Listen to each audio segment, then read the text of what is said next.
स्वारगेट प्रकरणाचा चौकशी समितीचा अहवाल आज संध्याकाळी येणार आहे। विश्वसनीय सूत्रांकडून ही माहिती समोर येते।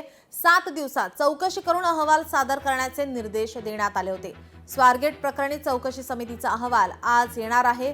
विश्वसनीय सूत्रांनी या संदर्भात माहिती दिलेली आहे। तर 7 दिवसात चौकशी करून अहवाल सादर करण्यासंदर्भात निर्देश देण्यात आले होते।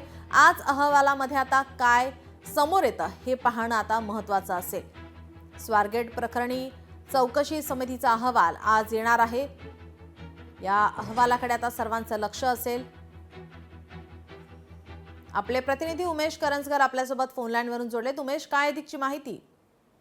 नीलम, स्वारगेटच्या घटनेनंतर राज्यभरात या प्रकारचा आढावा एसटी बस डेपोमध्ये घेतला जाणार अशा प्रकारचं म्हटलं जात होतं। मात्र अद्याप अशा प्रकारचा अहवालच जो समोर आला नव्हता। त्यामुळे नेमकं एसटी प्रशासन किंवा या संबंधीचे आपले जे मंत्री आहेत ते करतायत का, या सगळा हा प्रश्न जो आहे तो उपस्थित केला जात होता। मात्र आताची माहिती मिळते त्यानुसार आज सायंकाळपर्यंत हा अहवाल जो आहे तो समोर आणला जाईल। राज्यभरात एसटी डेपोत महिला सुरक्षा सगळ्या संदर्भात काय काळजी घेतली जाते आहे असे प्रश्नचिन्ह स्वारगेटच्या नंतर या घटनेनंतर उपस्थित केले जात होते। मात्र राज्यभरात या एसटी डेपोवरती महिला सुरक्षेसंबंधित काय नेमकी तरतुदी आहेत, काय नेमका काळजी घेण्यात येते, हा प्रकारचा अहवाल जो आहे तो आज सायंकाळी सादर केला जाईल अशा प्रकारची खात्रीलायक सूत्रांकडून माहिती मिळते।